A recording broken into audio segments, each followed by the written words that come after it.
Hey everybody, this is Athletes and Antiquities, and in today's video, we're going to be talking about dead collectibles, about when a collectibles market kind of falls off a cliff, and what it looks like to operate in that space compared to something extremely popular like Pokemon or sports.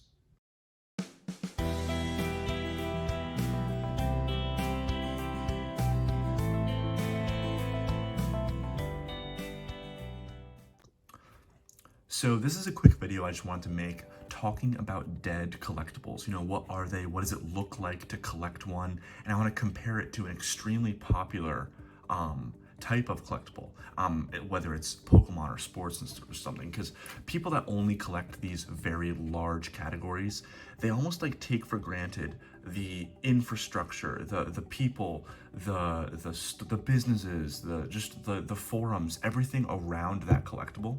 They almost like take it for granted. They don't understand how helpful that is, and it really helps keep that item, that thing, whatever it may be, that IP alive. So, you know, Pokemon, it used to be Pokemon used to be like the underdog, used to be like the new kid on the block, but it's pretty established now. It's pretty hard to say that the Pokemon market is small. It's one of the heavy hitters. You know, it's one of the largest collectible card categories, and I would argue it's one of the largest collectible categories in general outside of cards. Like the games have value, the plushes have value. Just there's so much attention on that hobby. So today I want to talk about a hobby without much attention and show you what it's like to operate in that space, what it's like to hunt down items, what it's like to build a collection. So I'm gonna put some pictures on screen, but I'm also gonna show you some physical items. But I'm gonna start off with some pictures because it's easier to get your mind around this if it's completely new to you. So one of the things that I collect outside of like my normal cards and stuff is a toy line that I grew up with as a kid. It's almost like a rival to Lego. It's Mega Bloks Halo, or Mega Constructs now, and I'll put up some sets.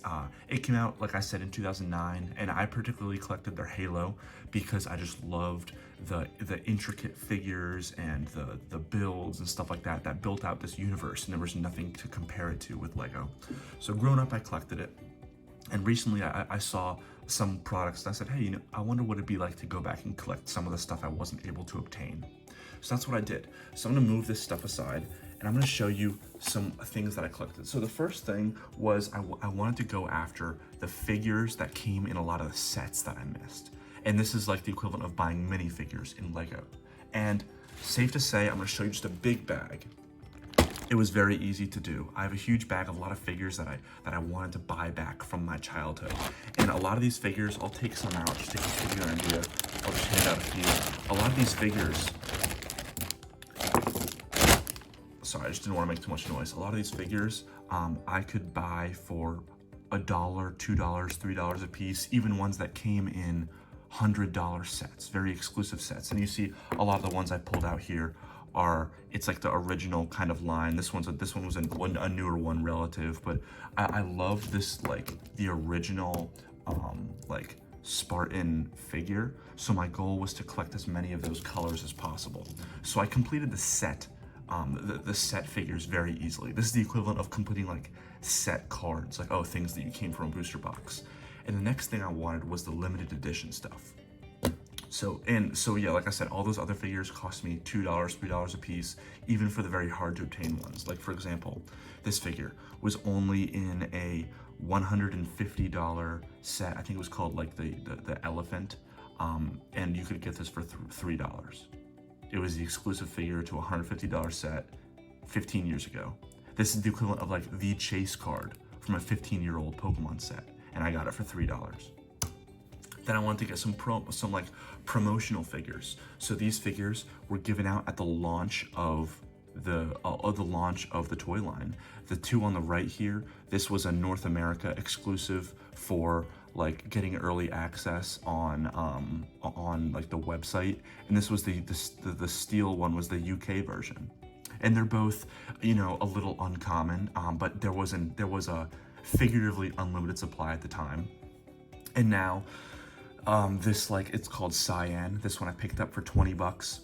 This one I picked up for about 25. And again, these were very exclusive figures from the launch of the series. If this was in Pokemon, these would be extremely sought after, but there's just not a market for them, so they were so cheap. The one on the right is an olive drab, like an OD green figure. This is actually the rarest one. It comes in, they came in little packages like this. Like this one was what was included with the cyan one. This one was included with the steel. And then this one was the rarest one. This one was limited to 5,000 copies. The first 5,000 people that mailed this thing that you got from, like, it was like a promotional like postcard. If you mailed it back to the company, the first 5,000 people got this figure in that package. So 5,000, think of it, a Masaki promo in Pokemon was limited to 20,000 copies. And they sell for hundreds and hundreds of dollars. This was limited to 5,000. Sorry, no, this was 10,000. There's 10,000 of these, and you can get them for 30 bucks for probably one of the rarest figures in this entire line. And this is kind of what I want to talk about. I want to show you, like, in these other hobbies, there's just no supply and there's no demand. When I got this guy, he was the only one on eBay, but it was also very cheap. It's like a worst of both worlds situation where there's very little supply and there's also very little demand. And that's what collecting these dead collectibles is like. When I say dead, there are still people that collect this stuff. There's a subreddit for this stuff and it has like 5,000 people in it, but it's very small. You know, like there's people aren't looking for this stuff. So it was so easy for me to obtain my quote unquote grails. The next thing I got was, this was it's called like the active camo variant. This one was limited to it was like a first blind bag series. This was the rarest thing you can get in that first blind bag. Again, I think I got it for 20 bucks. And these are very rare items in this collectible, but there's just no demand for it. So, you know, loss of supply and demand, no one cares, they're super cheap. But the reason why I wanted to make this video was I recently obtained what I would equate like the Pikachu Illustrator, the most sought after thing in the entire hobby. I recently obtained that, and I'm going to talk about it because it was so easy to obtain, and just comparing it to Pokemon is insane. So I'm going to actually lift up this background. I need you get to see the back of my wall, pretty big stuff here, but this is the set itself. I'll talk about it. If you guys like aren't into Mega Bloks, I know this is probably like, who cares? This, I just kind of want to talk about, I just think it's an interesting compare and contrast. So this set was given out as a promotional item for the 10th anniversary of Halo. They had an event called Halo Fest, and the first 10,000 people, or sorry, no, 5,000. This was limited to 5,000 units. The first 5,000 people to go to this kind of random event for Halo got this set. And not only that, was the person that I bought it from got it autographed by pretty much the best, the most influential people in the entire IP. So this is signed by, up top there is, if you played Halo, it's the voice of Guilty Spark up top. He signed it. The voice of Captain Keyes down here. That's another very major character from the games.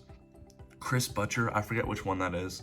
I believe it's top left. Oh, that's it. Yeah, Chris Butcher. He was the head engineer and programmer for the first 3 Halo games. Paul Russell signed it. He was the head developer at Bungie Studios. He's in the middle here. And the last one is Martin O'Donnell, which is up here. He put a little music note because he composed the music for Halo. And he's like the John Williams of video game music. You know, John Williams made Star Wars and Indiana Jones and all these very famous composers.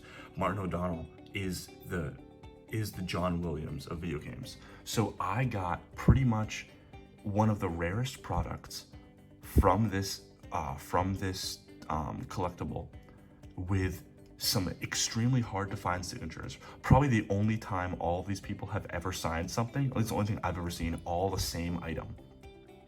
And I got it for 200 bucks. This is the equivalent of like Ken Sugimori, Ishihara, Junichi Masuda, all the major players in Pokemon, all signing the same item.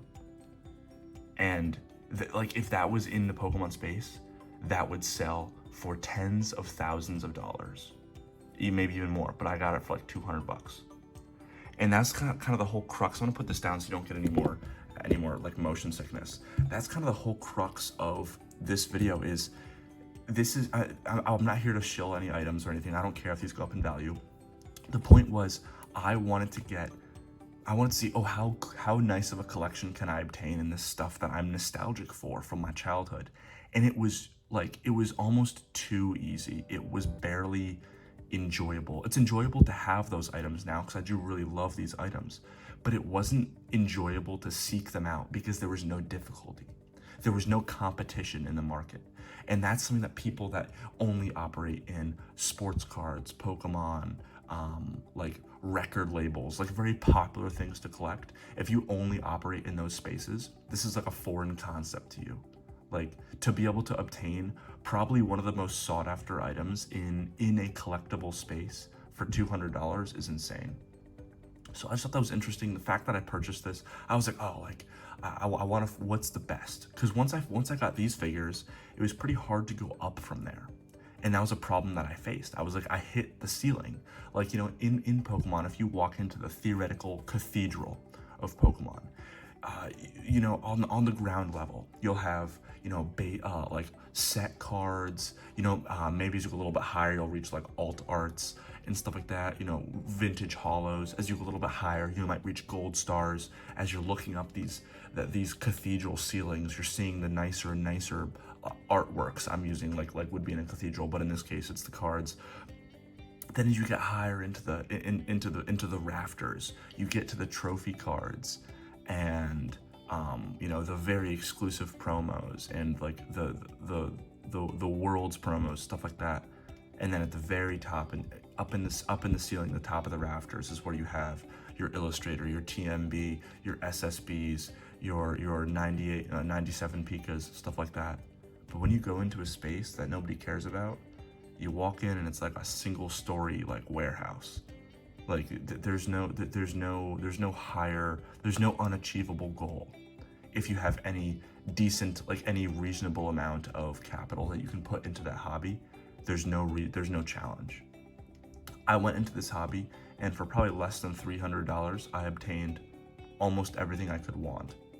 And it was just a little weird of a feeling, which is why it made me think of this, because most of the things that I collect, you know, I still primarily collect Pokemon cards. A lot of stuff that you're seeing up here, it was hard for me to obtain. But it was like just the infrastructure of the hobby was so big.